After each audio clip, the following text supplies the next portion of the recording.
शाम के साए गहरे हो रहे थे। मगरिब की अजान की गूंज हवेली के वसी दालानों में तहलील हो चुकी थी और अब हर तरफ एक खामोश बोझल उदासी छा रही थी।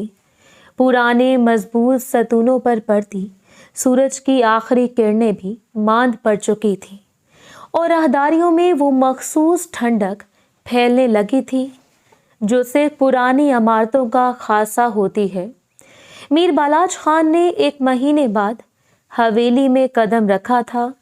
शहर की मसनूई रोशनियां, बुलंदोबाला इमारतें और तेज रफ्तार जिंदगी उसकी जागीरदाराना फितरत पर कभी हावी ना हो सकी थी। वो इस मिट्टी का हिस्सा था और ये हवेली उसकी रगों में खून की तरह दौड़ती थी। वो सीधा अपने कमरे की तरफ जा रहा था। चेहरे पर सफर की थकावट और एक अनजानी बेजारी थी। हवेली के मामलात इसकी गैर मौजूदगी में बिगड़ जाते थे और वो जानता था कि उसकी वापसी पर एक तवील फहरिस्त उसकी मुंतजर होगी। उसका कद लंबा, जिस्म वर्जिशी और चेहरे पर एक ऐसी सख्ती थी जो उसकी कम उम्री के बावजूद उसे इस वसी जागीर का हकीकी वारिस साबित करती थी। वो पुराने हिस्से की तरफ जाने वाली तवील राहदारी में मुड़ा। ये हवेली का सबसे पुरसकून और तारीख हिस्सा था, जहां रोशनी का वाहिद जरिया दीवार में नस्ब एक पुराना बल्ब था जो उस वक्त टिमटिमा रहा था। हवा में रात की रानी की महक और पुराने फर्नीचर की मिली जुली बास रची हुई थी। बालाज अपने ख्यालात में गुम था जब राहदारी के आखिरी सिरे पर, जहां से मुलाजमीन के क्वार्टर्स की तरफ रास्ता जाता था, एक साया सा नमूदार हुआ। उससे पहले कि वो कुछ समझ पाता, एक नाजुक वजूद जो शायद किसी खौफ या जल्दी में भाग रहा था, सीधा उसके चौड़े सीने से टकरा गया। तसादुम शदीद था। मीर बालाज ने खुद को संभाला। उसके मजबूत बाजुओं ने गिरते हुए वजूद को थामने की भी जहमत ना की। वो महज एक कदम पीछे हटा। उसकी आंखों में शदीद बरहमी और हैरत थी। कौन हो तुम? और इस तरह अंधों की तरह इसके अल्फाज इस वक्त हलक में ही दम तोड़ गए जब उसने गिरने वाले वजूद को देखा। ये नूरी थी, हवेली की लातादाद मुलाजमाओं में से एक, जिन्हें वो शायद नाम से भी नहीं जानता था। एक दुबला पतला सहमा हुआ वजूद जो अब फर्श पर गिरी अपने दुपट्टे से अपना चेहरा छुपाने की नाकाम कोशिश कर रही थी। उसकी सांसें बेतरतीब थीं और पूरा जिस्म खौफ से कांप रहा था। बालाज का मूड पहले ही खराब था। उस मुदाखलत ने इसे मजीद बदमिजाज कर दिया। तुम्हें नजर नहीं आता? इसकी आवाज़ राहदारी में गूंजी। उठो यहाँ से। लड़की उठी नहीं। वो वहीं बैठी कांप रही थी। उसकी आंखों से आंसू रवा थे। मैंने कहा उठो। बालाज ने इस बार आवाज़ को मजीद सख्त किया। नूरी ने आहिस्ता से अपना सर उठाया। उसकी आंखें खौफ और एक ऐसी मायूसी से भरी थीं जिसे बालाज समझ ना सका। इसके फटे हुए होंठ हिले जैसे वो कुछ कहना चाहती हो मगर आवाज़ ना निकल रही हो। बालाज मीर। इसकी आवाज़ एक घुटी हुई ससकी थी। बालाज ने बेसब्री से माथे पर हाथ फेरा। क्या मुसीबत है? जो कहने जल्दी कहो, मेरे पास वक्त नहीं है। नूरी ने अपनी सारी हिम्मत मुज्तमा की। इसने फर्श पर नजरें गाड़ दी और अपनी कांपती हुई आवाज़ में वो अल्फाज कहे जो उसने वक्त को साकित कर दिया। मीर, मैं आपके बच्चे की माँ बनने वाली हूँ। एक लम्हे के लिए राहदारी में मुकम्मल सन्नाटा छा गया। यहाँ तक कि टिमटिमाता हुआ बल्ब भी साकित हो गया। मीर बालाज जो हर तरह के हालात का सामना करने का आदी था, जो सैकड़ों लोगों पर हुक्म चलाता था, इस एक जुमले से साकित हो गया। इसका चौड़ा सीना जिससे वो अभी टकराई थी जैसे बर्फ का बन गया हो। पहले तो इसके दिमाग ने इन अल्फाज को समझने से इनकार कर दिया। ये एक बेमायनी शोर था। फिर जब मतलब इसके जहन पर उतरा तो इसके चेहरे पर शदीद बेयकीनी की लहर दौड़ गई। क्या? इसका जुमला अधूरा रह गया। मैं सच कह रही हूँ मीर, नूरी ने अब भी फर्श को घूरते हुए कहा। इसके आंसू इसके गालों पर लकीरें बना रहे थे। बालाज का दिमाग जैसे एक झटके से फाल हुआ। बेयकीनी की जगह अब इस शदीद गुस्से ने ले ली थी। इसकी आंखें जो पहले थकी हुई थीं अब गुस्से से दहक रही थीं। वो 2 कदम आगे बढ़ा और झुककर अपनी उंगलियों से नूरी की ठोड़ी को सख्ती से पकड़कर इसका चेहरा ऊपर किया। दोबारा कहना। इसकी आवाज़ किसी सरगोशी से ज़्यादा नहीं थी, मगर इसमें छुपी तेज़ी नूरी की रूह तक को ज़ख्मी कर गई। नूरी ने खौफ से आंखें मीच ली। मैं हामला हूँ। आपके बकवास बंद करो। बालाज का गुस्सा फट पड़ा। वो सीधा खड़ा हुआ।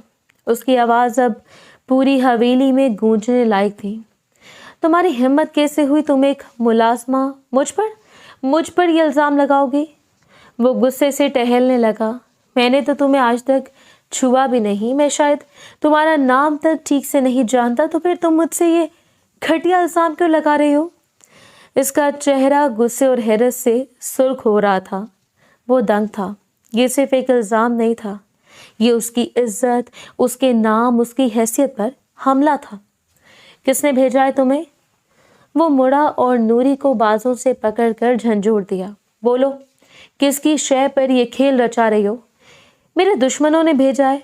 पैसा चाहिए? कितना पैसा चाहिए तुम्हें इस झूठ को वापस लेने के लिए?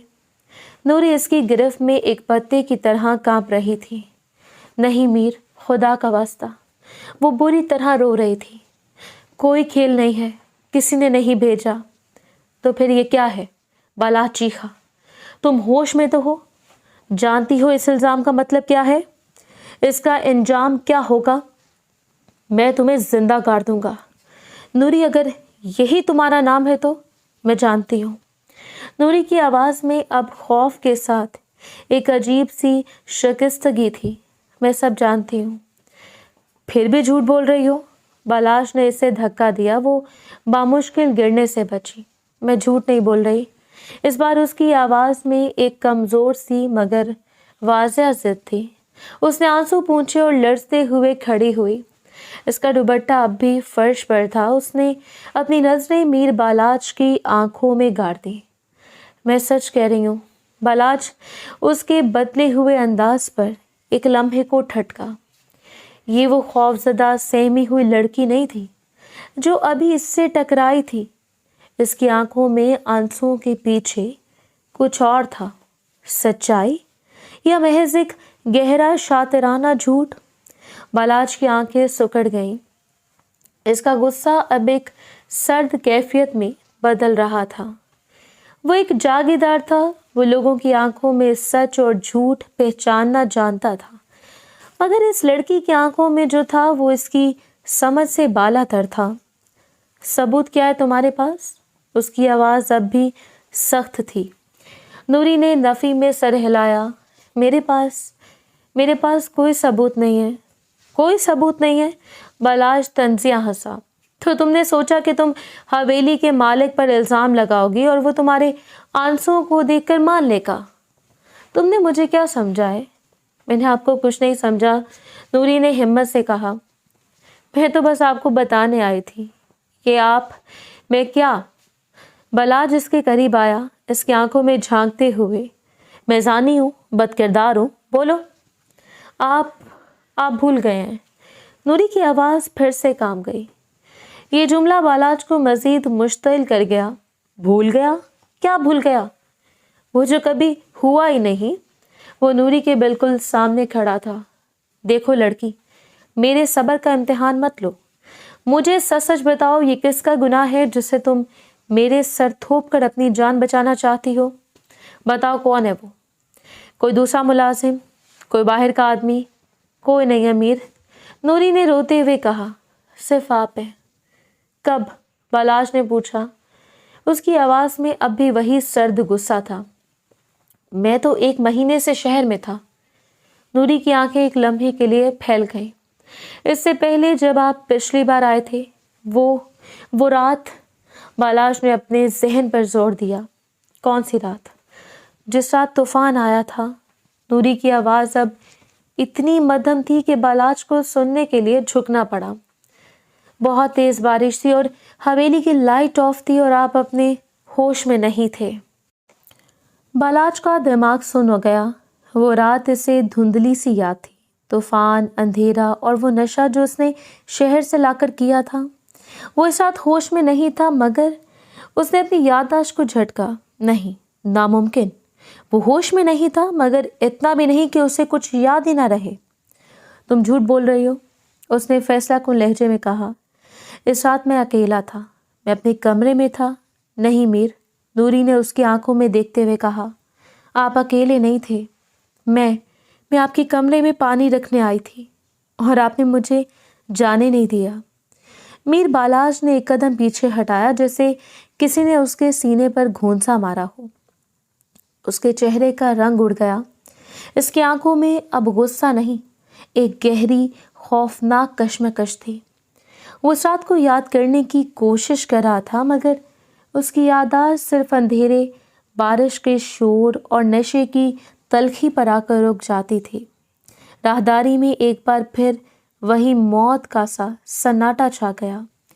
نوری وہیں کھڑی رو رہی تھی اور میر بالاج، حویلی کا مالک، اپنی ہی حویلی کی تاریک راہداری میں اپنی ہی یادداشت کے سامنے بے بس کھڑا تھا۔ اسے نوری کو دیکھا، اس کی کانپتی ہوئی حالت، اس کی آنکھوں میں خوف اور اس کی آواز میں ضد۔ میں سچ کہہ رہی ہوں میر، نوری نے آخری بار دہرایا۔ بالاج نے کوئی جواب نہیں دیا۔ وہ تیزی سے مڑا اور اپنے بھاری قدموں سے راہداری میں آگے بڑھ گیا۔ اس کے جوتوں کی چاپ جو آتے ہوئے پروب تھی، اب یوں لگ رہی تھی جیسے وہ کسی بوجھ تلے دب کر بھاگ رہا ہو۔ وہ رکا نہیں، اس نے پلٹ کر بھی نہیں دیکھا۔ نوری وہیں کھڑی اسے جاتے ہوئے دیکھتی رہی۔ پھر جب اس کے قدموں کی چاپ دور کہیں گم ہو گئی تو وہ وہیں اس ٹھنڈے سنگ مرمر کے فرش پر دیوار سے ٹیک لگا کر بیٹھ گئی۔ اس نے اپنے پیٹ پر ہاتھ رکھا اور اس کی سسکیاں اس اندھیری خاموش راہداری میں گونجنے لگیں۔ شام مکمل طور پر رات میں بدل چکی تھی۔ اگلی صبح حویلی میں سورج تو طلوع ہوا، مگر روشنی نہ لایا۔ ایک منحوس بوجھل خاموشی نے در و دیوار کو اپنی لپیٹ میں لے رکھا تھا۔ رات بھر میں نوری کی کہی بات، جو کل شام تک صرف ایک تاریک راہداری کا راز تھی، اب حویلی کے کونے خدروں میں بھی زہریلی سرگوشیوں کی شکل اختیار کر چکی تھی۔ ملازمین جو کل تک میر بالاج کے قدموں کی آہٹ سے سہم جاتے تھے، آج ایک دوسرے کو معنی خیز نظروں سے دیکھ رہے تھے۔ ان کی نظروں میں خوف نہیں، ایک عجیب سا تجسس تھا۔ حویلی کی اونچی دیواروں کے پیچھے ایک ملازمہ کی کوکھ میں پلنے والی زندگی نے ان کے مالک کو بے داغ خدائی کا چیلنج کر دیا۔ میر بالاج خان اپنے کمرے میں بند تھا۔ وہ رات بھر سو نہیں سکا۔ اس کا دماغ اس رات کو یاد کرنے کی کوشش میں پھٹ رہا تھا۔ وہ طوفانی رات میں اسے بارش کا شور یاد تھا، نشے کی زیادتی یاد تھی، اپنے کمرے کی تنہائی کا احساس یاد تھا، مگر اس کے بعد سب کچھ ایک سیاہ دھند میں ڈوبا ہوا تھا۔ کیا وہ واقعی اتنا مدہوش ہو گیا تھا؟ کیا اس نے نہیں، اس نے غصے سے میز پر دھری اشیاء کو دھکا دیا جو فرش پر گر کر کرچی کرچی ہو گئی۔ ناممکن، وہ لڑکی جھوٹ بول رہی ہے، وہ خود کو یقین دلا رہا تھا، مگر اس کے اندر ایک خوفناک شک کا کیڑا رینگ رہا تھا۔ وہ نوری سے نفرت کر رہا تھا، مگر اس سے زیادہ نفرت اسے اپنے اس بے بسی پر آ رہی تھی کہ وہ اس رات کو یاد نہیں کر پا رہا تھا۔ اسی وقت دروازے پر ایک محتاط سی دستک ہوئی۔ کون ہے؟ بالاج کی آواز غصے سے بھری ہوئی تھی۔ خان، وہ سردار جی آپ کو بلا رہے ہیں۔ باہر کھڑے بوڑھے ملازم کی آواز کانپ رہی تھی۔ بالاج نے آنکھیں بند کر کے ایک گہری سانس لی۔ یہی وہ لمحہ تھا جس کا اسے ڈر تھا۔ اس حویلی کا اصل مالک، اس کے دادا सरदार हशमत खान, वो शख्स जिसकी मर्जी के बगैर यहाँ पत्ता भी नहीं हिलता था, वो अपने कमरे से निकला। वही राहदारी जो कल शाम तक तारीक थी, आज सुबह की रोशनी में भी बोझल लग रही थी। वो चलता हुआ मरकजी हॉल में आया। इसकी माँ जरीना बेगम सफ़ेद दुपट्टे में मलबूस तस्बीह पर उंगलियां फेर रही थी। इनकी आंखें रोने से सुर्ख थीं, मगर इनमें आंसू से ज़्यादा गुस्सा था। अम्मा, बालाज इनके करीब रुका। मत कहना कुछ बालाज। जरीना बेगम की आवाज़ में एक ठहराव था। मुझे यकीन नहीं आता मैं इस हवेली में किसी को मुंह दिखाने के काबिल नहीं रही। एक मुलाजमा, एक 2 टके की लड़की, इसने हमारे ख़ानदान की इज्जत पर। अम्मा, ये झूठ है, बालाज ने सख्ती से कहा। मैं दादा जान से बात करने जा रहा हूँ। क्या बात करोगे? उसकी माँ ने पहली बार उसकी आंखों में देखा। क्या कहोगे उनसे? वो लड़की अपनी बात पर अड़ी हुई है। उसने सुबह सरदार जी के सामने भी यही कहा है। बालाज को लगा जैसे किसी ने उसके पैरों तले से ज़मीन खींच ली हो। उसने दादा जान से बात की। उसे बुलवाया गया था। जरीना ने तल्खी से कहा, अब तुम भी जाओ, तुम्हारी अदालत लगी है। बालाज मज़ीद कुछ कहे बगैर वहाँ से मुड़ गया। उसके कदमों में गुस्सा था। वो अब दादा जान के कमरे के बाहर खड़ा था। वो कमरा जो हवेली का मरकज़ समझा जाता था। उसे दरवाज़ा खटखटाया। आ जाओ। अंदर से सरदार हशमत खान की पुररोब आवाज़ आई। बालाज अंदर दाखिल हुआ। कमरा पुरानी किताबों, लकड़ी के फर्नीचर और तंबाकू की मिली जुली बू से भरा हुआ था। सरदार हशमत खान एक भारी भरकम वजूद अपनी बड़ी सी अबनोसी मेज़ के पीछे बैठे थे। इनके सफ़ेद बाल और दाढ़ी इनके चेहरे को मज़ीद पुरवकार बनाए थे। इन्होंने नज़रें उठाकर बालाज को नहीं देखा। वो मेज़ पर रखे एक पुराने पेपरवेट को घुमा रहे थे। बैठो, इन्होंने बगैर देखे कहा। बालाज वहीं खड़ा रहा। दादा जान, मैंने कहा बैठो। इस बार आवाज़ में वो सर्द मेहरी थी कि बालाज को मजबूरन सामने पड़ी कुर्सी पर बैठना पड़ा। कमरे में चंद लम्हे मुकम्मल खामोशी रही। सिर्फ घड़ी के टिक टिक और सरदार जी के हाथ में घूमते पेपरवेट की आवाज़ गूंज रही थी। तो सरदार हशमत खान ने बलाखिर नज़रें उठाई। इनकी आंखें भूरी और अकाब की तरह तेज थीं। मीर बालाज खान, शहर से क्या सीख कर आए हो? दादा जान, जो भी आपने सुना है। मैंने जो सुना है वो अगर सच है तो तुमने इस खानदान की 7 पुश्तों की इज्जत को आग लगा दी है। सरदार जी की आवाज़ अब भी सपाट थी। और अगर ये झूठ है तो तुम इतने कमज़ोर हो गए हो कि एक मुलाजमा तुम्हारी पगड़ी उछाल सकती है। बालाज का चेहरा गुस्से से सुर्ख हो गया। ये झूठ है, सरासर झूठ। ये एक साजिश है। इस लड़की ने पैसों के लिए सरदार जी मुस्कुराए, मगर इनकी आंखों में हंसी नहीं थी। तो तुम मानते हो कि इस हवेली में हमारे खिलाफ साजिश हो सकती है? मैं ये नहीं कह रहा। बालाज उलझ गया। फिर तुम क्या कह रहे हो? सरदार जी ने पेपर वेट मेज़ पर रखा। सुबह इस लड़की को यहाँ बुलाया गया था। नूरी, तुम्हारी माँ, तुम्हारी फूफियाँ सब मौजूद थीं। वो ज़मीन पर बैठी थी। वो लड़की कांप रही थी। खौफ से इसका रंग जर्द था, मगर उसने एक ही बात कही, ये बच्चा मीर बालाज खान का है। वो झूठ बोल रही है। बालाज चीख पड़ा। इसकी हिम्मत कैसे हुई? मैंने तो इसे आज तक छुआ भी नहीं। ये तुम कह रहे हो? सरदार जी ने ठंडे लहजे में कहा, मगर तुम्हारा माजी तुम्हारा साथ नहीं दे रहा। बालाज, तुम शहर से क्या सीख कर आए हो? ये तो मैं नहीं जानता, मगर तुम जो कुछ यहाँ से सीख कर गए थे वो भूल आए हो। तुम भूल गए हो कि एक सरदार का किरदार कैसा होता है। तुम इस हवेली और जायदाद के इकलौते वारिस हो। आप मुझ पर शक कर रहे हैं। बालाज को अपनी समात पर यकीन नहीं आया, अपने पोते पर, एक मुलाजमा की बात पर। मैं तुम पर शक नहीं कर रहा, सरदार हशमत खान ने कहा। मैं हालात पर शक कर रहा हूँ। मुझे यकीन नहीं आता कि बालाज ऐसा कुछ कर सकता है। मेरा पोता इतना नहीं गिर सकता। मगर बालाज ये दुनिया यकीन कर लेगी। वो उठे और कमरे में टहलने लगे। तुम्हें वो तूफान वाली रात याद है?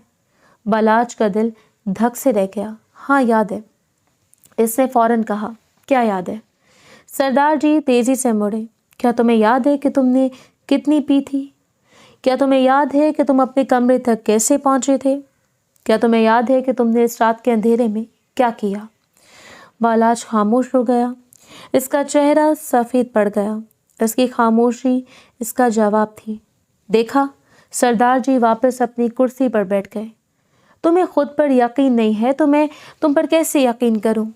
दादा जान, मैं बालाज की आवाज़ में पहली बार इल्तिजा थी। मैं नशे में हो सकता हूँ मगर मैं ऐसा नहीं हूँ। मैंने कुछ नहीं किया। वो लड़की झूठ बोल रही है। खुदा की कसम वो झूठ बोल रही है। कसम?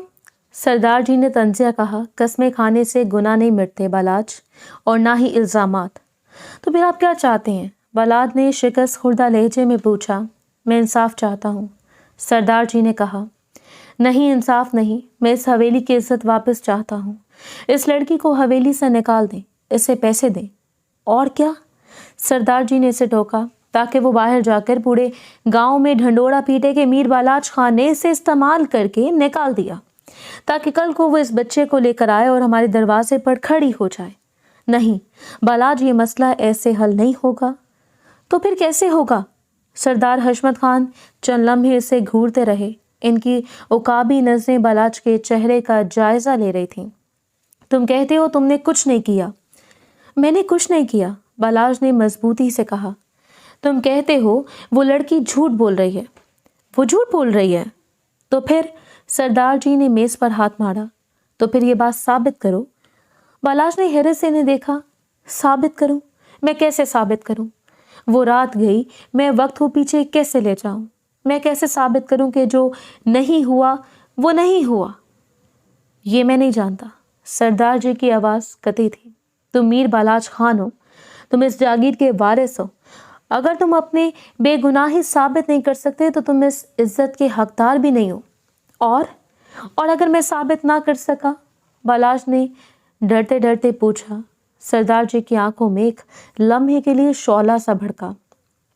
अगर तुम साबित न कर सके तो फिर इस गुनाह को कबूल करना होगा। तुम्हें इस लड़की को और इस बच्चे को अपनाना होगा। नहीं, बालाज खड़ा हो गया। ये कभी नहीं होगा। मैं मर जाऊंगा। तुम्हें मरने का हक भी नहीं है बालाज, सरदार जी ने कहा। तुमने हमें इस मुकाम पर ला खड़ा किया है। अब या तो अपनी बेगुनाही का सबूत लाओ या फिर इस खानदान की इज्जत बचाने के लिए इस गंदगी को अपने नाम के साथ कबूल कर लो। वो बालाज को कोई और जवाब दिए बगैर मेज पर पड़े कागजात में मसरूफ हो गए। बालाज वहीं खड़ा देखता रहा। इसके दादा ने इसे दो रास्तों पर ला खड़ा कर दिया और दोनों ही मौत से बदतर थे। जाओ, सरदार जी ने बगैर नज़रें उठाए कहा, और इस लड़की नूरी को कोई हाथ नहीं लगाएगा। वो यहीं रहेगी मेरी नज़रों के सामने जब तक सच सामने नहीं आ जाता। बालाज बोझल कदमों से कमरे से बाहर निकल गया। इसके कानों में दादा जान के आखिरी अल्फाज गूंज रहे थे। ये बात साबित करो। वो कैसे साबित करे?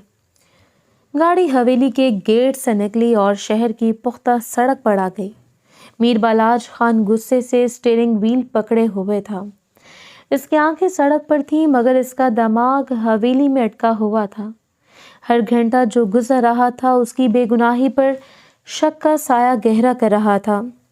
इसके बराबर वाली सीट पर नूरी एक कोने में सिमटी हुई बेआवाज आंसू बहा रही थी। इसने शहर पहले कभी नहीं देखा था। ऊंची इमारतें, तेज रफ्तार गाड़ियां और अजनबी चेहरे इसे खौफजदा कर रहे थे, मगर इसका असल खौफ वो शख्स था जो इसके बराबर बैठा था। वो शख्स जो इसे किसी अनजानी मंजिल की तरफ ले जा रहा था। कहाँ ले जा रहे हैं आप मीर? इसने बिलाखिर हिम्मत करके कांपती हुई आवाज़ में पूछा। बालाज ने इसकी तरफ नहीं देखा। इसकी आवाज़ बर्फ की तरह सर्द थी। जहन्नुम में, या शायद इससे भी बदतर जगह। नूरी दोबारा सहम कर खामोश हो गई। एक बात बताओ, बालाज ने अचानक पूछा। इसकी नज़रें अब भी सड़क पर थीं। तुम्हें ये सब कर क्या मिलेगा? मैं मैंने सच कहा है। नूरी ने रटा रटाया जुमला दोहराया। सच? बलाश तंजिया हंसा। तुम्हारा सच आज ही सामने आ जाएगा और इसके बाद मैं तुम्हारा जो हश्र करूंगा इसे तुम्हारी नस्लें याद रखेंगी। गाड़ी शहर के सबसे पोश इलाके में दाखिल हुई और एक साफ सुथरी शीशे की इमारत के सामने रुक गई। बलाश ने गाड़ी लॉक की और नूरी के बाजों की सख्ती से पकड़कर बाहर घसीटा। चलो। क्लिनिक के अंदर का माहौल नूरी के लिए बिल्कुल नया था। ठंडी हवा, दवाओं की महक और खामोशी। बलाश जिसे सीधा एक काउंटर पर ले गया और रिसेप्शनिस्ट से बात की। चंद लम्हों में एक नर्स आई और इन्हें एक प्राइवेट कमरे में ले गई। मीर साहब, डॉक्टर फरीदा बस अभी आती हैं, नर्स ने अदब से कहा और चली गई। नूरी कमरे के कोने में खड़ी दीवारों पर लगी मुस्कुराते बच्चों की तस्वीरों को घूर रही थी। इसका दिल किसी परिंदे की तरह फड़फड़ा रहा था। इसे समझ नहीं आ रहा था कि वो यहाँ क्यों है। दरवाज़ा खुला और एक उधेड़ उम्र पुरएतमाद खातून डॉक्टर की सूरत में दाखिल हुई।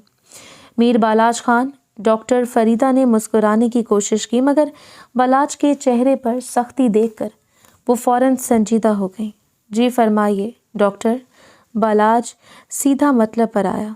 ये लड़की नूरी ये दावा करती है कि ये हामला है। डॉक्टर फरीदा ने नूरी की तरफ देखा जो अब खौफ से कांप रही थी। ओके, तो आप अल्ट्रासाउंड करवाना चाहते हैं? मैं सब कुछ करवाना चाहता हूँ, बलाश ने कहा। मुझे सच चाहिए, अभी और इसी वक्त। मुझे तहरीरी रिपोर्ट चाहिए कि सच क्या है। डॉक्टर फरीदा ने सूरत हाल की नज़ाकत को भांप लिया। ये कोई आम चेकअप नहीं था। ठीक है मीर साहब। नूरी बेटा, आप मेरे साथ आएं।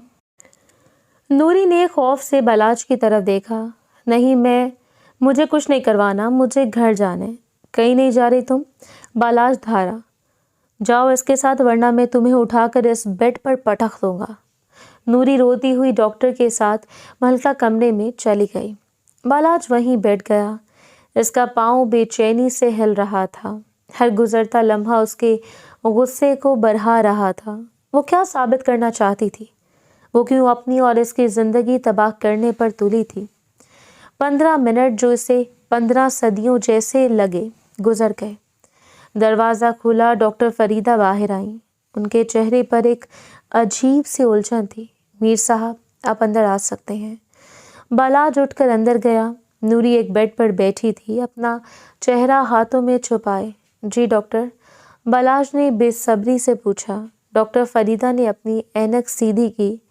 मीर साहब, मैंने मुआयना मुकम्मल कर लिया है तो, और ये लड़की हामला नहीं है। बालाज को लगा जैसे इसके सर से मनो बोझ उतर गया हो। इसने आंखें बंद करके गहरी सांस ली। एक फातिहाना मुस्कुराहट इसके लबों पर आई। मैं जानता था, झूठी मकार। 1 मिनट मीर साहब, डॉक्टर ने इसे टोका। बात यहाँ ख़त्म नहीं होती। बालाज ने हैरत से इसे देखा। क्या मतलब? डॉक्टर फरीदा ने नूरी की तरफ देखा और फिर बालाज से मुखातिब हुई। मीर साहब, अल्ट्रासाउंड बिल्कुल साफ़ है, बच्चा होने का कोई इम्कान नहीं। लेकिन मैंने जब मज़ीद मुआयना किया तो एक बात सामने आई। क्या बात? बालाज का दिल फिर से धड़का। मीर साहब, डॉक्टर ने वाज़ेह अल्फाज में कहा, ये लड़की ये अभी तक वर्जिन है। कमरे में मुकम्मल सन्नाटा छा गया। बालाज का दिमाग सुन हो गया। हामला ना होना एक बात थी, मगर वर्जिन होना, इसका मतलब है कि इनके दरमियान कुछ भी नहीं हुआ था। ना वो जो इसे याद नहीं था, ना वो जिसका नूरी दावा कर रही थी। बालाज का गुस्सा, उसकी नफरत, उसकी परेशानी, सब कुछ एक लम्हे में तहलील होकर एक गहरी यख बस्ता बेयकीनी में बदल गया। वो आहिस्ता से नूरी की तरफ मुड़ा जो अब भी इसी तरह बैठी थी। नूरी, इसकी आवाज़ में अब गुस्सा नहीं, एक खौफनाक ठहराव था। ये डॉक्टर क्या कह रही हैं? नूरी ने सर उठाया। इसकी आंखों में आंसुओं के साथ साथ एक शदीद उलझन भी थी। मुझे नहीं मालूम। इन्होंने मुझे मशीन पर लटाया। ये झूठ था। बालाज ने सरगोशी की। सब कुछ शुरू से आखिर तक एक झूठ था। इसका दिमाग काम नहीं कर रहा था। वो क्या सोचे, क्या महसूस करे? डॉक्टर, मुझे रिपोर्ट चाहिए। इसने खुद को संभालते हुए कहा। हर चीज़ जो आपने अभी कही मुझे लिखी हुई चाहिए। جی وہ تیار ہو رہی ہے، ڈاکٹر نے کہا، لیکن میر صاحب یہ ایک بہت عجیب کیس ہے. یہ لڑکی، یہ ذہنی طور پر مجھے اس کی ذہنی حالت سے کوئی غرض نہیں. بالاج نے نوری کو بازو سے پکڑا اور کھینچ کر کھڑا کیا. مجھے میرا ثبوت مل گیا. رات کے کھانے کے لیے میز سجی ہوئی تھی مگر ماحول سوگوار تھا. سردار حشمت خان اپنی کرسی پر خاموش بیٹھے تھے. زرینہ بیگم اور باقی خواتین کی آنکھیں سرخ تھیں. کوئی نوالا نہیں توڑ رہا تھا. اسی وقت بالاج ہال میں داخل ہوا. اس کے چہرے پر صبح والی پریشانی یا غصہ نہیں تھا بلکہ ایک سرد فاتحانہ سکون تھا. اس کے پیچھے ایک ملازمہ نوری کو تقریباً گھسیٹتے ہوئے لا رہی تھی. بالاج زرینہ بیگم کھڑی ہو گئی. کہاں تھے تم؟ اور اس منحوس کو؟ بیٹھ جائیں اماں. بالاج کی آواز ہال میں گونجی. وہ چلتا ہوا سیدھا اپنے دادا کے پاس آیا. سردار حشمت خان نے نظریں اٹھا کر اسے دیکھا. کہاں تھے تم؟ تم سارا دن؟ بالاج انصاف لینے گیا تھا دادا جان. بالاج نے کہا. آپ نے کہا تھا کہ مجھے اپنی بے گناہی ثابت کرنا ہوگی. اس نے اپنی جیب سے ایک سفید مہر بند لفافہ نکالا اور اسے میز پر سردار حشمت خان کے سامنے سرکا دیا. یہ کیا ہے؟ سردار جی نے لفافے کو گھورتے ہوئے پوچھا. ثبوت، بالاج نے کہا. شہر کے سب سے اچھے ہسپتال کی رپورٹ. ہال میں موجود سب لوگوں نے سانس روک لی. سردار حشمت خان نے کانپتے ہاتھوں سے لفافہ اٹھایا، اس کی مہر توڑی اور اندر سے کاغذ نکالا. ان کی عقابی نظریں تیزی سے سطروں پر دوڑنے لگیں. وہ پڑھتے گئے اور ان کے چہرے کے تاثرات سخت ہوتے گئے. زرینہ بیگم بے چینی سے اپنی جگہ پر پہلو بدل رہی تھی. کیا لکھا ہے اس میں ابا جی؟ انہوں نے ہمت کر کے پوچھا. سردار حشمت خان نے کاغذ نیچے رکھا.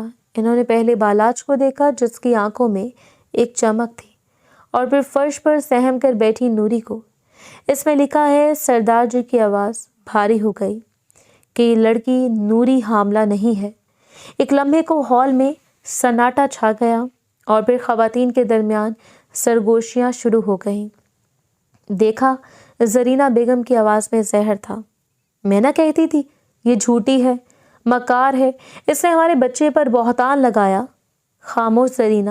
سردار جی نے ہاتھ اٹھایا. بات ابھی ختم نہیں ہوئی. انہوں نے دوبارہ رپورٹ کی طرف دیکھا. اس میں ایک اور بات لکھی ہے. وہ رکے جیسے انہیں خود ان الفاظ پر یقین نہ رہا ہو.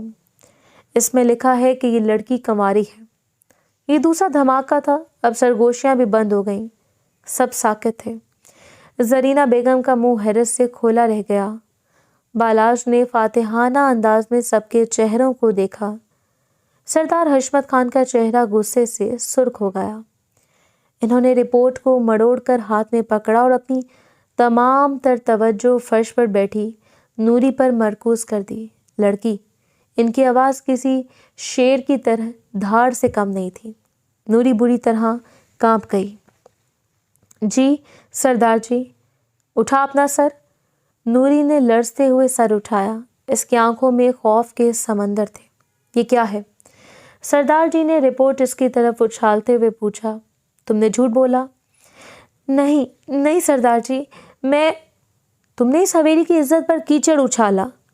زرینہ بیگم چیخیں. تم نے میرے بیٹے پر بہتان باندھا. بولو کس کے کہنے پر کیا یہ سب؟ کس نے پیسے دیے تھے تجھے اس گندے کھیل کے لیے؟ بولو. نوری. بالاج اب خود آگے بڑھا. کس نے کہا تھا مجھ پر الزام لگانے کو؟ نوری ہسٹرائی انداز میں رونے لگی تھی. نہیں خدا کا واسطہ کسی نے نہیں کہا، کسی نے پیسے نہیں دیے. تو پھر کیوں؟ سردار جی دھارے. کیوں کیا تم نے یہ سب؟ تم حاملہ نہیں ہو، تمہارے اور اس کے درمیان کچھ ہوا ہی نہیں، تو پھر یہ ماں بننے کا ناٹک کیوں؟ میں نے سچ بولا تھا. نوری نے روتے ہوئے ٹوٹی پھوٹی آواز میں کہا. کیا سچ بولا تھا؟ بالاج نے اس کے قریب جھک کر پوچھا. یہی کہ تم میرے بچے کی ماں بننے والی ہو، یہ سچ تھا؟ ہاں. نہیں میرا مطلب ہے. نوری الجھ گئی تھی. وہ خوف اور گھبراہٹ میں الفاظ بھول رہی تھی. سیدھی طرح بتاؤ اس رات کیا ہوا تھا؟ سردار جی نے آخری بار پوچھا. وہ طوفان والی رات کیا بالاج نے تمہیں چھوا تھا؟ ہاں. نوری نے فوراً کہا. بالاج کا دل دھک سے رہ گیا. میں نے تمہیں कब छुआ? इस रात अंधेरे में नूरी ने आंसू पूछे। आप गुस्से में थे, आपने मुझे बाजू से पकड़ा था और क्या? बालाज ने दांत पीसते हुए पूछा। नूरी ने एक लम्हे के लिए सबको देखा और इसकी नजरों में अब खौफ के साथ साथ एक मासूमाना अहमकाना उलझन थी। और आपने मुझे किस किया था? एक बार फिर मुकम्मल गहरा नाकाबिले यकीन सन्नाटा फैल गया। हॉल में मौजूद किसी को समझ नहीं आया कि इस बात पर क्या रद्द अमल देना है। जरीना बेगम जो इसे मारने के लिए आगे बढ़ रही थी वहीं रुक गई। बालाज जो गुस्से से फट पड़ने को तैयार था वो बस इसे घूरता रह गया। क्या? सरदार हशमत खान जिन्होंने अपनी जिंदगी में कत्लो गारत से लेकर बड़े बड़े खानदानी झगड़े देखे थे वो भी एक लम्हे के लिए गंग हो गए। लड़की, सरदार जी ने अपना माथा पीटते हुए कहा, अगर तुम हामला नहीं हो तो तुमने ये क्यों नहीं कहा कि तुम माँ बनने वाली हो? नूरी ने सिसकियां भरते हुए जो जवाब दिया इसने हवेली की बुनियादें हिला दी। क्योंकि फिल्मों में ऐसा ही होता है। क्या? ये आवाज़ जरीना बेगम की थी। जी, नूरी ने अब ज़्यादा एतमाद से कहा जैसे इसे अपनी बेगुनाही का सबूत मिल गया हो। मैंने एक फिल्म देखी थी शकीला के साथ, मुलाजमों के क्वार्टर में। इसमें हीरो ने हीरोइन को किस किया था और फिर वो इसके बच्चे की माँ बन गई थी। वो रोते हुए बालाज की तरफ मुड़ी। आपने भी तो मुझे किस किया था इस रात।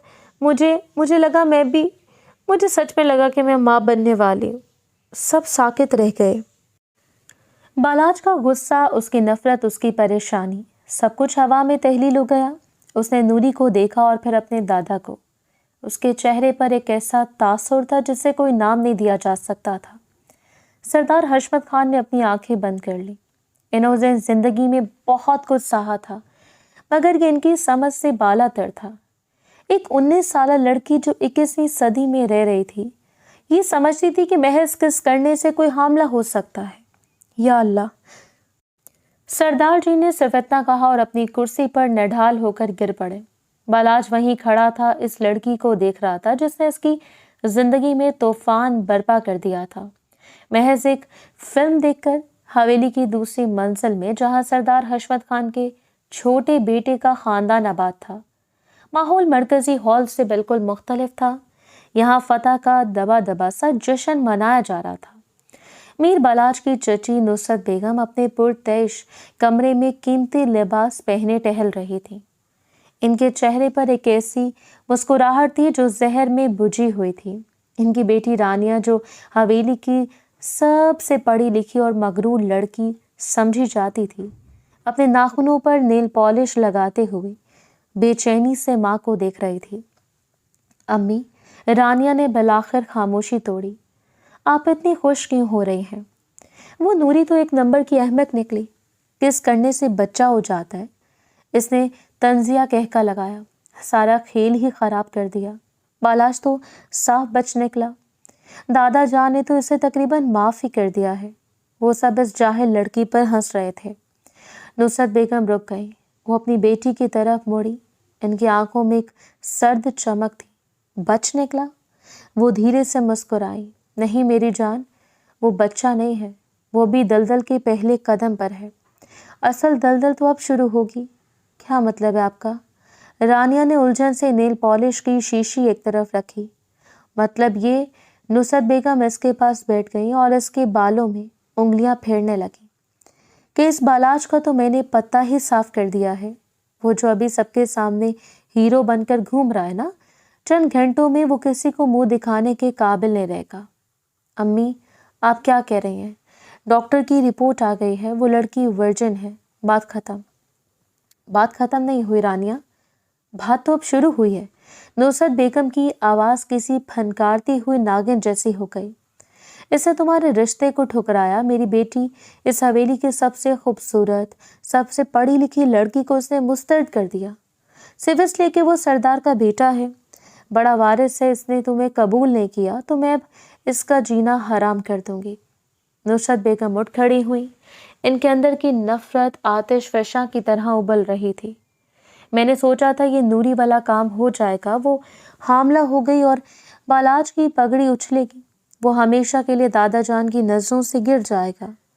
پھر جائیداد کا وارث میرا بیٹا بنتا یا تم اس کی بیوی بن کر اس پر راج کرتی، مگر اس جاہل نوری کو تو یہ بھی نہیں پتا تھا کہ بچہ ہوتا کیسا ہے۔ تو پھر اب کیا؟ رانیہ نے پوچھا۔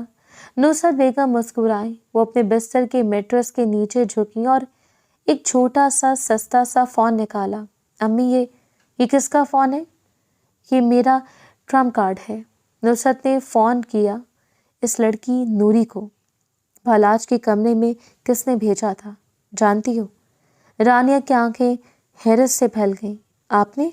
ہاں، نصرت نے فخریہ کہا۔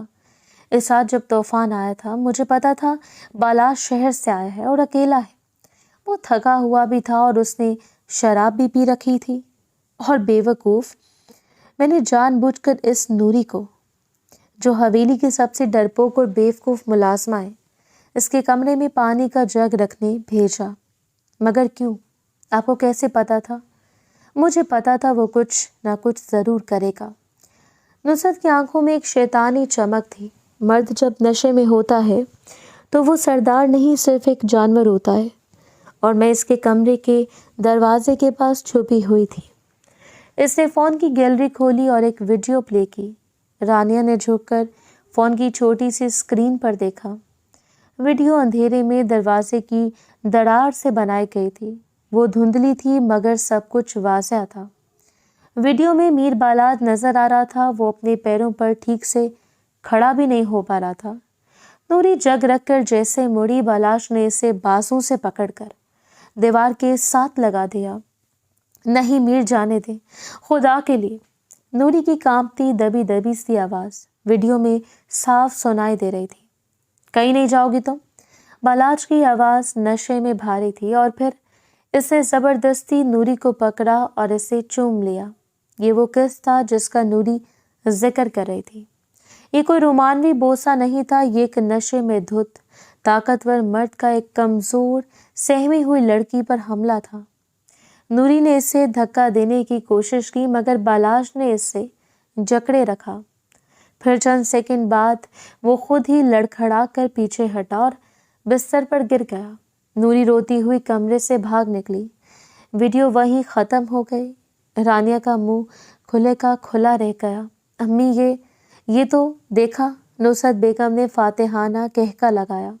وہ احمق لڑکی سمجھتی رہی کہ وہ حاملہ ہو گئی ہے، اور وہ سردار کا بیٹا۔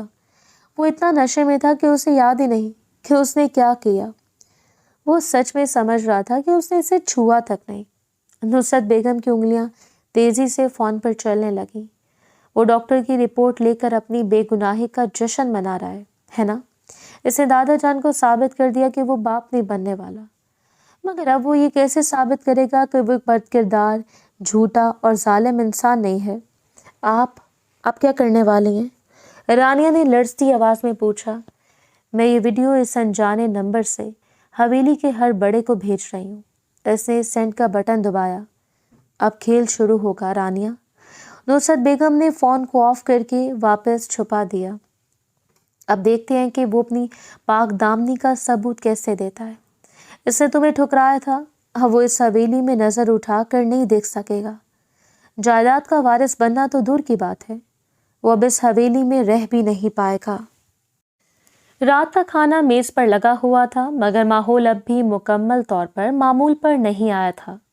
نوری کو ملازموں کے کوارٹر میں بند کر دیا گیا تھا اور خاندان کے لوگ اس عجیب و غریب انکشاف کو ہضم کرنے کی کوشش کر رہے تھے۔ بالاج خاموش بیٹھا تھا۔ وہ جیت تو گیا تھا مگر خود کو تھکا ہوا محسوس کر رہا تھا۔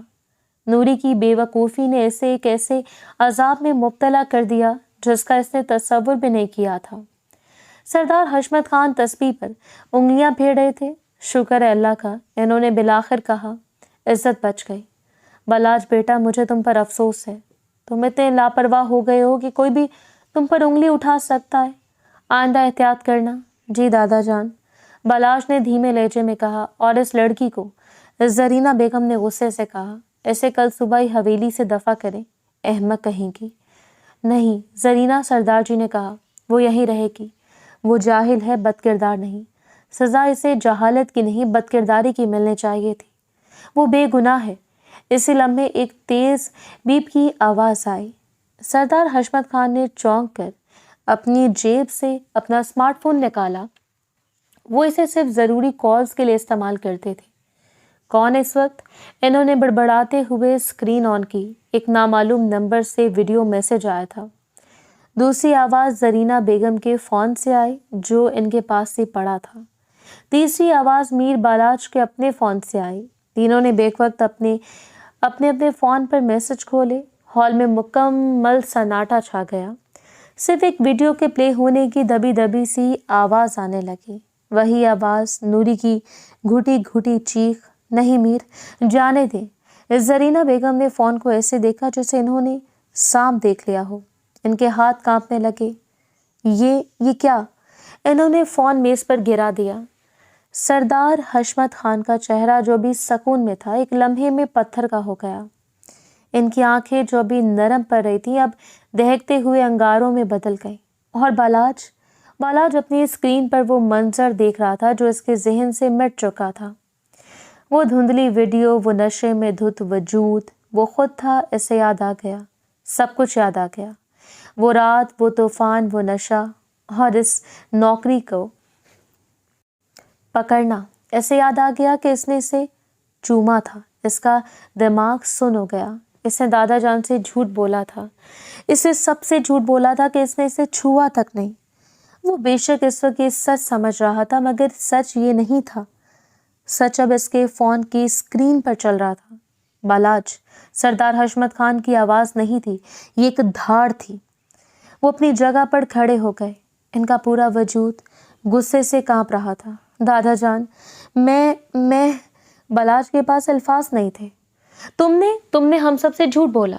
सरदार जी चीखे, तुमने मुझे धोखा दिया। नहीं अब्बा जी, जरीना बेगम ने रोते हुए कहा, ये सच नहीं हो सकता, ये वीडियो झूठी है। झूठी है? इस वक्त नुसरत बेगम और रानिया हॉल में दाखिल हुई, चेहरे पर मसनूई हैरत सजाए। हाय अल्लाह अब्बा जान, क्या हुआ? कैसी आवाज़ें आ रही हैं? नुसरत की नज़र जरीना बेगम के फ़ोन पर पड़ी, वीडियो पर पड़ी। या खुदा, ये तो बालाज है और ये वही लड़की है। इसका मतलब वो सच कह रही थी। नहीं, बालाज चीखा, ये सच नहीं है। मतलब मैं नशे में था, मुझे याद नहीं था मैंने इससे हमला नहीं किया। खामोश। सरदार हशमत खान ने हाथ उठाया। मसला हमला होने का नहीं है, मसला तुम्हारे किरदार का है। बालाज, मसला तुम्हारे झूठ का है। तुमने अपनी ताकत का नाजायज इस्तेमाल किया। तुमने एक गरीब मुलाजमा पर हाथ उठाया और फिर तुमने हम सबकी आंखों में धूल झोंकी। तुमने कहा तुमने इसे छुआ तक नहीं। बालाज के पास कोई जवाब नहीं था। वो मुजरिम था, वो झूठा साबित हो चुका था। डॉक्टर की रिपोर्ट जो आधा घंटे पहले इसकी बेगुनाही का सर्टिफिकेट थी, अब रद्दी का एक टुकड़ा लग रही थी। तुम मेरे पोते नहीं हो सकते, सरदार जी ने कांपती आवाज में कहा। तुम इस सरदारी के लायक नहीं हो, निकल जाओ इस हवेली से फौरन। बालाज साकित खड़ा रहा। इसकी दुनिया एक ही रात में 2 बार उलट चुकी थी। नुसरत बेगम कोने में खड़ी अपनी बेटी रानिया के कान में सरगोशी कर रही थी। देखा, पत्ता साफ। नुसरत बेगम के चेहरे पर महसूस होने वाली मुस्कुराहट थी जिससे कोई ना देख सका। 10 साल बाद सुरमई आसमान ने लंदन की सड़कों को एक उदासी में लपेट रखा था। बारिश की बूंदें फुटपाथ से टकरा कर एक मध्यम शोर पैदा कर रही थीं। तेज हवा के झोंके छतरियों से गिर रहे थे। इसी हुजूम में मीर बालाज खान स्याह ओवरकोट पहने तेज कदमों से चल रहा था। गुज़िश्ता 10 सालों ने इसे मुकम्मल तौर पर बदल दिया था। इसके चेहरे पर अब वो लापरवाह जवानी या गुस्सा नहीं था, बल्कि एक पुख्ता सर्द मेहरी थी। इसकी आंखें जो कभी हवेली के वारिस होने के गरूर से चमकती थीं, अब लंदन के कारोबार की दुनिया की थकन और हिसाब किताब से भरी थीं। वो अब से बालाज नहीं था, वो बीके था, एक कामयाब प्रॉपर्टी टाइकून जिसने अपनी जड़ों से भागकर एक नई सल्तनत खड़ी कर ली थी। वो एक अहम मीटिंग से निकला था। इसका दिमाग लाखों पाउंड्स के एक सौदे में उलझा हुआ था जब इसकी जेब में फ़ोन ने इर्ताश किया। ये वो महज रिंगटोन थी जो इसने सिर्फ एक नंबर के लिए रखी थी, एक ऐसा नंबर जिसे वो नज़रअंदाज करने का आदी हो चुका था। इसने फ़ोन निकाला। अम्मा कॉलिंग लिखा था। इसने फ़ोन काटना चाहा जैसे कि वो पिछले कई महीनों से कर रहा था, लेकिन इस बार कुछ था तो इसने कॉल उठा ली। हेलो, इसकी आवाज़ पाठ थी, अंग्रेज़ी लहजे में रची हुई। दूसरी तरफ चंद लम्हे खामोशी छाई रही, फिर इसकी माँ जरीना बेगम की थकी हुई आवाज़ आई, बालाज बेटा शुक्र है तुमने फ़ोन उठा लिया, मैं मीटिंग में हूँ अम्मा, जल्दी बोलें, इसने बेरुखी से कहा, हालांकि वो सड़क पर था। बेटा, इसकी माँ की आवाज़ टूट गई, बालाज वो तुम्हारे दादा जान, इनकी तबीयत बहुत ख़राब है। बालाज के कदम एक लम्हे को रुके, इसने आंखें बंद की। अम्मा, वो पिछले 5 साल से बीमार हैं, आप हर बार यही कहती हैं। नहीं बालाज, इसकी माँ की आवाज़ में एक ऐसी शिद्दत थी जिसने बालाज को चौंका दिया। इस बार अलग है, डॉक्टरों ने जवाब दे दिया है, वो बस तुम्हें याद कर रहे हैं। बालाज कहाँ है? मेरे वारिस को बुलाओ। बेटा 10 साल हो गए हैं, खुदा के लिए आ जाओ। इससे पहले के बालाज को लगा जैसे किसी ने इसके सीने पर बर्फ की सिल रख दी हो। 10 साल, इससे 10 साल से इस हवेली की दहलीज पर कदम नहीं रखा था। इस रात के बाद जब वो वीडियो सामने आई थी, जब इसके दादा ने इसे झूठा और बदकिरदार करार दिया था, वो अगले दिन सब कुछ छोड़कर लंदन आ गया था। अम्मा, मैं बस एक बार आ जाओ, इसकी माँ इल्तिजा कर रही थी। अपनी माँ का मान रख लो, इनकी आखिरी ख्वाहिश। बालाज ने पूरी बात भी नहीं सुनी और खामोशी से फ़ोन बंद कर दिया। वो वहीं फुटपाथ पर खड़ा रह गया। बारिश तेज हो गई थी, लेकिन इसे परवाह नहीं थी। लोग इससे टकरा कर गुजर रहे थे। इसका दिमाग जो भी पाउंड्स और मीटिंग में गुम था, अचानक 10 साल पीछे चला गया। वो राहदारी, वो वीडियो, दादा जान का गुस्से से सुर्ख चेहरा। वो हमेशा की तरह फ़ोन बंद करके आगे बढ़ जाना चाहता था, लेकिन इस बार वो बेचैन हो गया। आखिरी ख्वाहिश, वारिस, ये अल्फाज इसके अंदर इस किले में दरारें डाल रहे थे जो इसने 10 साल लगाकर बनाया था। वो मुड़ा, मीटिंग, सौदे, सब कुछ बेमायनी लग रहा था। वो सीधा अपने पेंट हाउस गया, अपने असिस्टेंट को कॉल की और पाकिस्तान के लिए पहली दस्तयाब फ़्लाइट की टिकट बुक करने का कहा। 2 दिन बाद बालाज जब हवेली पहुंचा तो सूरज गरूब हो रहा था। वही पुराना गेट, वही बूढ़ा दरबान, वही ऊंची दीवारें, सब कुछ वैसा ही था, मगर हर शय पर वक्त की एक गिर्द जमी थी। हवेली के शानो शौकत में अब एक उदासी शामिल हो गई थी। वो गाड़ी से उतरा, इसके कदम भारी थे। वो इस जगह पर वापस आ गया था जहां से वो भागा था। बालाज मेरा बच्चा। जरीना बेगम बरामदे में भागती हुई आई। वो 10 सालों में कितनी बूढ़ी हो गई थी। इनके बाल चांदी की तरह सफ़ेद हो चुके थे, कमर झुक गई थी। वो बालाज से लपट कर फूट फूट कर रो पड़ी। बालाज ने इन्हें मजबूती से थाम लिया। इसके अंदर का सारा गुस्सा, सारी नफरत अपनी माँ की हालत देखकर पिघल गई। अम्मा बस करें, अब मैं आ गया हूँ, वो तुम्हारा इंतज़ार कर रहे हैं। जरीना बेगम ने आंसू पोंछे हुए कहा, जाओ बेटा, इनके पास वक्त कम है। बालाज अपना बैग वहीं छोड़कर तेज कदमों से दादा जान के कमरे की तरफ बढ़ा। हवेली के मुलाजिम इससे हैरत और खौफ से देख रहे थे। वो दादा जान के कमरे के दरवाजे पर रुका। अंदर से दवाओं की तेज बू आ रही थी। वो हिम्मत जमा करके अंदर दाखिल हुआ। सरदार हशमत खान बिस्तर पर लेटे थे। वो अजीम पुरोब इंसान अब सिर्फ हड्डियों का एक ढांचा लग रहे थे। इनकी आंखें बंद थीं, सांसें उखड़ी उखड़ी से थीं। दादा जान, बालाज की आवाज़ बामुश्किल निकली। सरदार हशमत खान ने धीरे से आंखें खोली। एक लम्हे के लिए इनकी आंखों में उलझन तैरी, फिर एक पहचान की चमक आई। इन्होंने अपना कमज़ोर कांपता हुआ हाथ उठाया। बालाज दौड़कर इनके पास गया और इनका हाथ थाम लिया। आ गए। सरदार जी की आवाज़ एक सरगोशी थी, मेरा वारिस। बालाज कुछ न कह सका, बस इनका हाथ थामते सर झुकाए बैठा रहा और वो सिसक के रोते रहे। बालाज दादा जान के कमरे से निकला तो इसका दिल बोझल था। वो बरामदे में आकर बैठ गया। हवेली की खामोश काट खाने को दौड़ रही थी। जहाँ कभी हंसी गूंजती थी, वहाँ बोझल सन्नाटे थे। यहाँ आकर इसे पता चला कि नूरी की भी शादी हो चुकी है और अब वो हवेली नहीं रहती। वो अपनी सोचों में गुम था। मीर खान एक धीमी आवाज ने इसे चौंकाया। इसने मुड़कर देखा, एक मुलाजमा एक व्हीलचेयर को धकेलती हुई ला रही थी। इस व्हीलचेयर पर जो औरत बैठी थी, इसे पहचानने में बालाज को चंद सेकंड लगे। नुसरत चाची, वो औरत जो कभी हवेली में अपनी चालाकी और खूबसूरती के लिए मशहूर थी, अब एक बेजान गुड़िया की तरह व्हील चेयर पर थी। इनके चेहरे का एक हिस्सा फॉलिज ज़दा लग रहा था और इनकी आंखों में वो पुरानी चमक नहीं थी। बालाज अपनी जगह पर खड़ा हो गया। नुसरत बेगम ने मुलाजमा को जाने का इशारा किया। वो दोनों बरामदे की खामोशी में अकेले रह गए। सुना तुम आ गए। नुसरत बेगम की आवाज़ भी बामुश्किल निकल रही थी। चाची, ये सब कैसे हुआ? बालाज ने हमदर्दी से पूछा। इसके दिल में 10 साल पुरानी नफरत की जगह अब एक अजीब सी अफसुर्दगी ने ले ली थी। नुसरत बेगम की आंखों में आंसू आ गए। वो फूट फूट कर रोने लगी। बालाज, मुझे माफ़ कर दो बेटा। बालाज, जो इनसे किसी तंज की तवक्को करा था, इस रद्द अमल पर दंग रह गया। मैंने बहुत बुरा किया तुम्हारे साथ। वो रोते हुए हिचकियाँ लेने लगी। मैंने इस हवेली के लिए, इस जायदाद के लिए, अपने बच्चों के लिए तुम्हारी ज़िंदगी बर्बाद कर दी। चाची, क्या हुआ आपको? एक्सीडेंट। वो तलखी से हंसी। नहीं, बल्कि ये अल्लाह का अजाब था।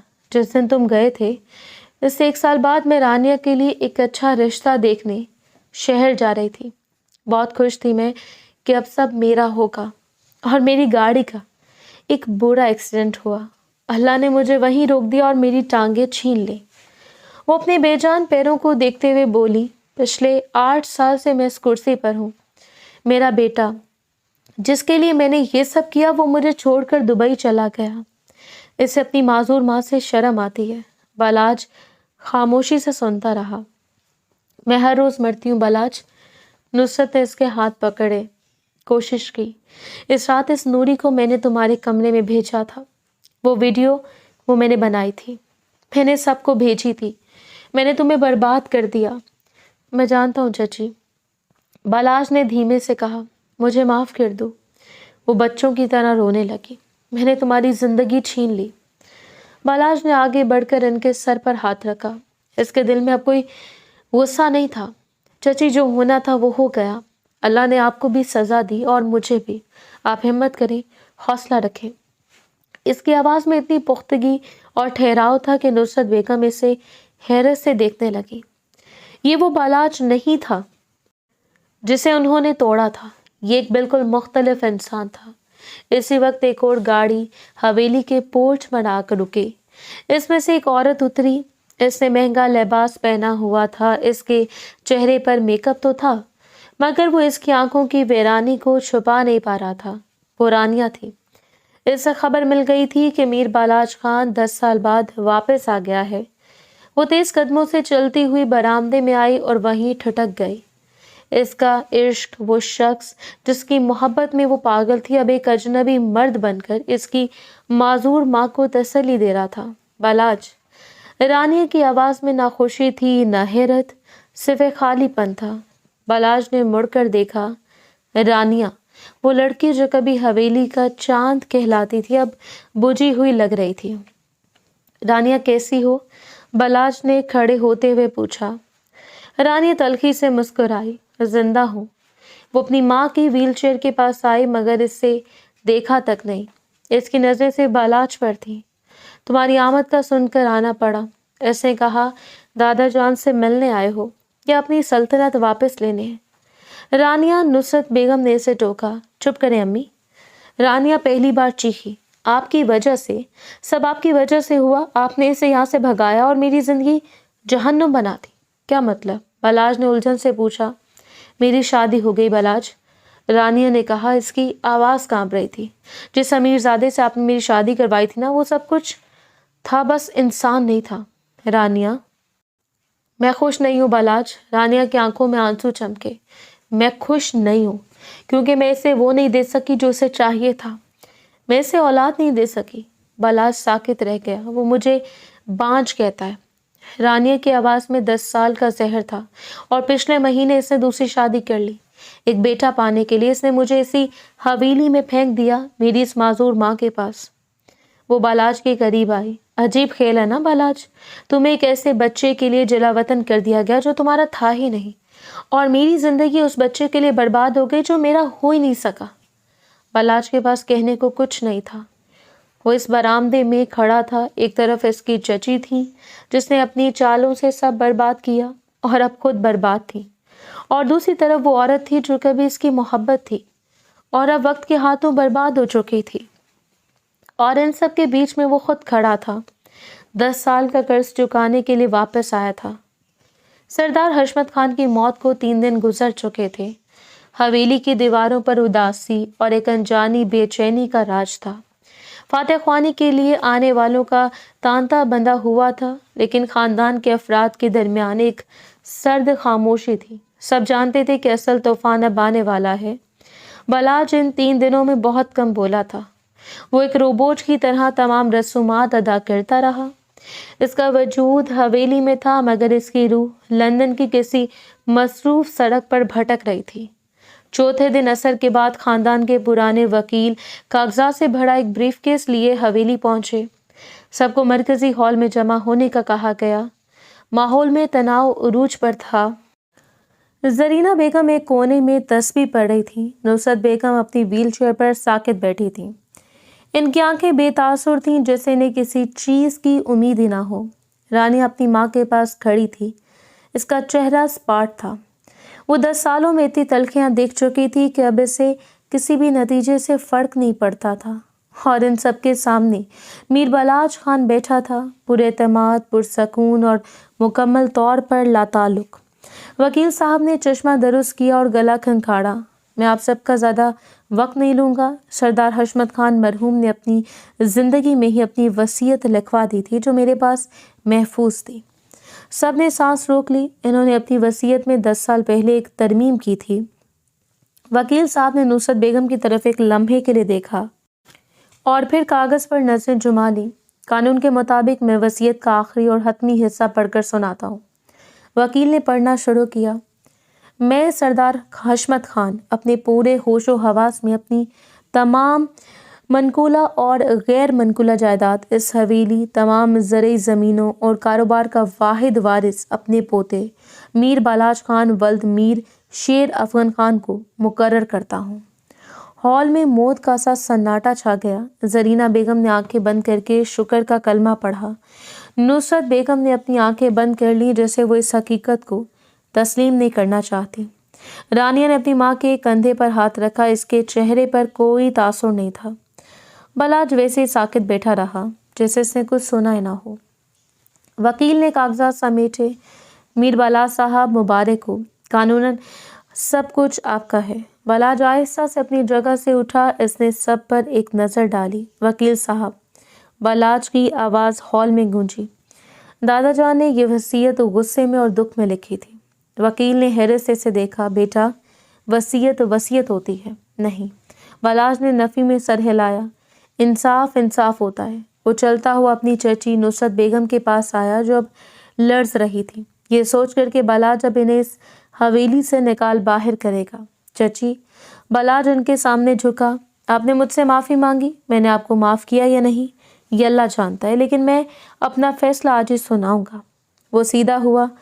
दादा जान की जायदाद पर मेरा कोई हक नहीं। बालाज, जरीना बेगम चीखी, ये तुम क्या कह रहे हो? ये तुम्हारा हक है। नहीं अम्मा, बालाज ने अपनी माँ की तरफ मुड़कर नरमी से कहा, मेरा हक वो है जो मैंने लंदन में अपनी मेहनत से बनाया। ये वरासत एक बोझ है और मैं ये बोझ उठाने को तैयार नहीं। वो वापस रानी और नुसरत बेगम की तरफ मुड़ा। ये हवेली, इसने चारों तरफ देखा। इस हवेली का इंतज़ाम आज से रानिया के सपुर्द है। रानिया ने नाकाबिले यकीन नज़रों से बालाज को देखा। बालाज, ये हवेली और इससे मुंसलिक ज़मीनें चची और आपकी हैं। बालाज ने फैसला सुनाया। दादा जान के कारोबार का 50% हिस्सा और इसका मुनाफा रानिया, आपका और चची का है, और आपकी ज़रूरियात, चची का इलाज सब इसी से पूरा होगा। नुसरत बेगम की आंखों से आंसू बहने लगे। बेटा, हमने तुम्हारे साथ, आपने जो किया उसका हिसाब आप अल्लाह को देंगी। बालाज की आवाज़ में ठहराव था। मैं से वो करा हूँ जो मुझे सही लगता है। दादा जान का वारिस मैं था, लेकिन इनकी जायदाद का वारिस वो है जिसे इसकी ज़रूरत है, और وہ آپ لوگ ہیں۔ اس نے رانیہ کی طرف دیکھا۔ رانیہ آپ پڑھی لکھی ہیں، مجھے یقین ہے آپ یہ سب مجھ سے بہتر سنبھال سکتی ہیں۔ آپ کا شوہر اگر وہ آپ کو تنگ کرے تو یاد رکھیے گا لندن میں آپ کا ایک بھائی بھی ہے اور اس کا وکیل بھی۔ رانیہ جس نے 10 سالوں میں آنسو نہیں بہائے تھے، اس کی آنکھیں نم ہو گئیں۔ وہ کچھ نہ کہہ سکی، بس سر ہلا دیا۔ بالاج نے وکیل کو دیکھا۔ انصاری صاحب کاغذات تیار کریں، میں ہر چیز پر دستخط کرنے کو تیار ہوں۔ 50% رانیہ اور نصرت بیگم کے نام، باقی 50% حویلی کے پرانے ملازموں اور اس گاؤں کے غریبوں کے لیے ایک ٹرسٹ کے نام۔ اور تم؟ وکیل نے ہکلاتے ہوئے پوچھا۔ تمہارا حصہ؟ میرا حصہ؟ بالاج مسکرایا۔ میرا حصہ میری ماں ہے۔ وہ اپنی ماں کے پاس گیا اور ان کا ہاتھ تھام لیا۔ اماں میرے ساتھ چلیں۔ کہاں بیٹا؟ زرینہ بیگم نے الجھن سے پوچھا۔ لندن، میرے گھر۔ لیکن بیٹا یہ حویلی میرا، اس نے بزت کاٹی۔ یہ حویلی اب آپ کی نہیں رہی اماں، بالاج نے درد سے کہا، اور سچ کہوں تو میری بھی کبھی نہیں تھی۔ مجھے یہاں کی دیواروں سے گھٹن ہوتی ہے۔ 10 سال پہلے میں یہاں سے بھاگا تھا، آج میں اپنی مرضی سے جا رہا ہوں۔ اس نے اپنی ماں کو کھڑا کیا۔ سامان باندھ لیں، ہم کل صبح کی فلائٹ سے نکل رہے ہیں۔ اگلی صبح بالاج اور زرینہ بیگم کا سامان گاڑی میں رکھا جا رہا تھا۔ نصرت بیگم ویل چیئر پر برآمدے میں آئی تھیں۔ رانیہ ان کے پیچھے کھڑی تھی۔ زرینہ بیگم روتے ہوئے نصرت سے گلے ملی۔ اپنا خیال رکھنا نصرت، جو ہوا اس سے بھول جا۔ مجھے معاف کر دینا بھابھی، نصرت نے روتے ہوئے کہا۔ بالاج نے رانیہ کی طرف دیکھا۔ سب سنبھال لیں گی آپ؟ ہاں، رانیہ کی آواز میں ایک نئی ہمت تھی۔ شکریہ بالاج، اس انصاف کے لیے جو تم نے کیا۔ شاید اب میں کبھی خود کو معاف کر سکوں۔ بالاج نے صرف سر ہلایا۔ اس نے اپنی ماں کو سہارا دیا اور گاڑی میں بٹھایا۔ اس نے خود ڈرائیونگ سیٹ سنبھالنے سے پہلے آخری بار اس حویلی کو دیکھا۔ وہ حویلی جو اس کا گھر تھی، پھر اس کا عذاب بنی، اور آج وہ اس سے آزاد ہو گیا تھا۔ اس نے گاڑی سٹارٹ کی اور بغیر پیچھے دیکھے گیٹ سے نکال لی۔ لندن 1 ہفتے بعد بی کے ٹاورز کی 35ویں منزل پر بالاج اپنے دفتر میں کھڑا شیشے کی دیوار سے باہر کے منظر کو دیکھ رہا تھا۔ وہ واپس آ گیا تھا اپنے گھر۔ دروازے پر دستک ہوئی۔ کم ان۔ صوفیہ، ان کی کمپنی کی چیف لیگل آفیسر، ہاتھ میں کچھ فائل لیے داخل ہوئی۔ وہ ایک پراعتماد، ذہین اور خوبصورت عورت تھی، جس نے پچھلے 8 سالوں میں بالاج کے کاروبار کو قانونی پیچیدگیوں سے بچایا تھا۔ ویلکم بیک باس، وہ مسکرائی۔ سنا آپ نے پاکستان میں سب کو حیران کر دیا؟ بالاج مسکرایا۔ تمہیں کیسے پتا؟ میرے پاس ہر چیز کی خبر ہوتی ہے میر بالاج خان، صوفیہ نے فائلیں میز پر رکھتے ہوئے کہا۔ آپ نے اپنی آدھی سے زیادہ وراثت خیرات کر دی۔ آپ کے شیئر ہولڈرز یہ سن کر شاید خوش نہ ہوں۔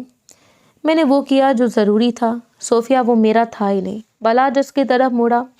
ویسے میری ماں کیسی ہیں؟ انہیں نئے گھر میں سیٹ ہونے میں کوئی مسئلہ تو نہیں؟ آنٹی بالکل ٹھیک ہے، صوفیہ نے نرمی سے کہا۔ میں کل ان کے ساتھ چائے پی کر آئی ہوں، وہ لندن میں بہت خوش لگ رہی ہیں۔ شکریہ، بالاج نے کہا، تم نے ہمیشہ میرا خیال رکھا ہے، یہ میرا کام ہے۔ بالاج، صوفیہ واپس مڑنے لگی۔ صوفیہ، وہ رکی۔ بالاج اس کے قریب آیا۔ تم نے 8 سال انتظار کیا ہے۔ صوفیہ نے حیرت سے اسے دیکھا۔ کس چیز کا؟ میرا، بالاج نے اس کی آنکھوں میں دیکھتے ہوئے کہا۔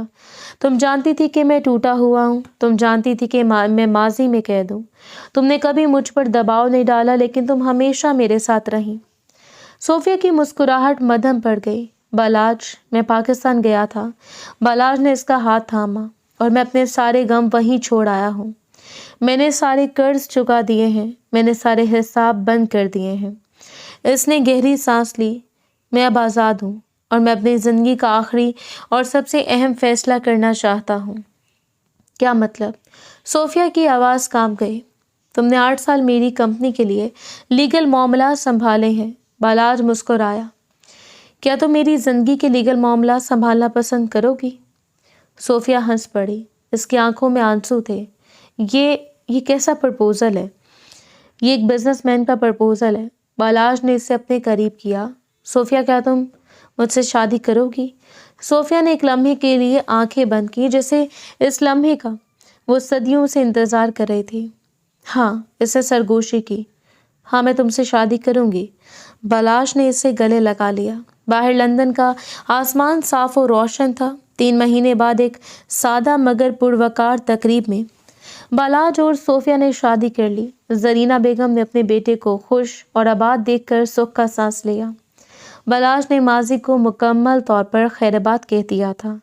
اسے ثابت کر دیا تھا کہ اصل وراثت جائیداد یا حویلیاں نہیں ہوتی، بلکہ وہ فیصلے ہوتے ہیں جو انسان خود کرتا ہے، اور اس نے اپنی خوشی کا فیصلہ خود کیا تھا۔